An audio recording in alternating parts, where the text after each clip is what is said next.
Ok, aujourd'hui j'avais envie d'aborder un thème, c'est la communication et l'interprétation. Donc l'importance de la communication, que ce soit avec vous-même ou avec les autres, elle est primordiale.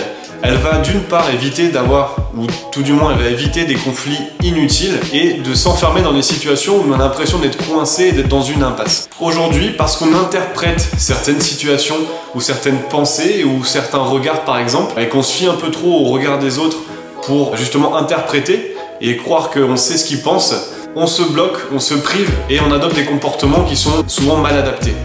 Le problème de la communication, aujourd'hui, si vous ne communiquez pas et que vous n'exprimez pas ce que vous ressentez, vous allez vous enfermer, vous allez laisser des situations empirer, faire effet boule de neige et du coup vous vous retrouvez dans une situation où vous avez l'impression du coup que c'est trop tard ou que du coup vous ne pouvez plus revenir en arrière. Et souvent ça arrive parce que vous ne savez pas communiquer, vous ne savez pas comment dire les choses.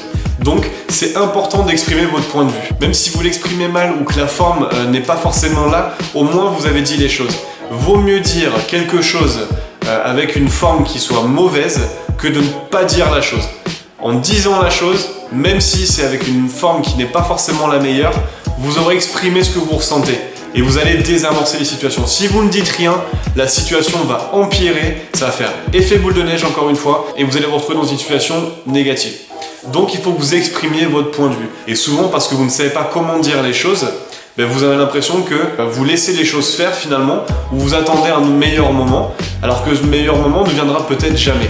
Donc, il faut que vous appreniez à exprimer vos sentiments. Si on prend par exemple quelqu'un qui a besoin d'être assuré sur ce que pense une autre personne de lui. Cette personne-là peut très bien aller voir la personne et lui dire en fait qu'est-ce que t'as un problème. Donc là vous êtes un petit peu dans l'agressivité quand même. Et vous avez une autre version qui peut être un peu plus diplomate en disant excuse-moi juste quand tu me regardes ou quand tu me dis ça, j'ai l'impression que ça veut dire ça. Du coup moi je ressens ça. Est-ce que du coup tu peux me dire si j'ai raison ou pas? Ou quand tu me dis ça, en fait j'ai l'impression que tu m'aimes pas. Ou quand tu me dis ça, j'ai l'impression que ça veut dire ça.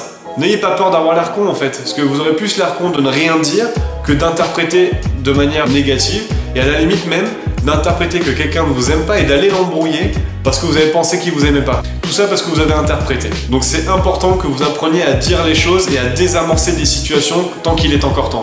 Et pour ça, pour éviter d'aller dans des conflits, que ce soit dans votre travail avec des collègues ou dans vos relations amoureuses ou dans d'autres situations où vous allez créer des conflits, des tensions, tout ça parce qu'en fait les choses ne sont pas dites, dites-le tout de suite. Et souvent, les choses et les situations deviennent négatives parce qu'elles n'ont pas été dites, parce qu'une personne n'a pas dit ce qu'elle ressentait et après elle vient se plaindre que plus tard en fait on aurait dû deviner ce qu'elle pensait. Non, il faut que vous disiez les choses. Comment vous voulez qu'on les devine si vous ne le dites pas? C'est important pour vous, pour votre bien-être, pour libérer ce que vous avez sur la conscience ou ce que vous avez sur le cœur et également pour une situation ou pour une relation interpersonnelle du coup, pour que ça se passe bien. Je vais vous donner une technique aussi que j'utilisais en management qui s'appelle l'OSBD. OSBD pour observation, sentiment, besoin, demande. Observation, en fait j'ai remarqué que tu me regardais souvent comme ça. Sentiment. Quand tu me regardes comme ça, moi du coup ça me fait de la peine et je me sens mal parce que du coup j'ai l'impression que ça veut dire que tu m'aimes pas par exemple ou qu'il y a quelque chose qui t'a dérangé. Besoin. Pour que du coup la relation puisse se passer correctement entre nous, ça c'est le besoin. Demande. J'aimerais que par exemple quand il y a quelque chose qui va pas, tu puisses me le dire directement ou que si j'ai fait quelque chose de mal, tu m'en parles tout de suite. Voilà, ça c'est une technique qu'on utilise en management. Sur cette technique-là, vous remarquez toujours qu'il y a bien l'objet et le sentiment. Ces deux points-là, observation et sentiment, de communiquer là-dessus, ça va vous éviter de vous enfermer dans des situations négatives et ça vous permet de désamorcer énormément de situations et de conflits surtout. Vous allez éviter de tomber dans des tensions inutiles puisque vous avez communiqué ce que vous ressentez. Donc s'il faut que vous avez retenu... Donc s'il faut que vous reteniez quelque chose aujourd'hui, c'est de bien communiquer et surtout de dire ce que vous ressentez et de le dire de manière, si possible, diplomate. Mais retenez aussi que quelque chose qui est dit vaut mieux que quelque chose qui n'est pas dit. Si la vidéo vous a plu ou si vous avez des questions ou justement des techniques à vous qui vous appartiennent pour exprimer vos sentiments, dites-le en commentaire et on se retrouve très bientôt pour une autre vidéo.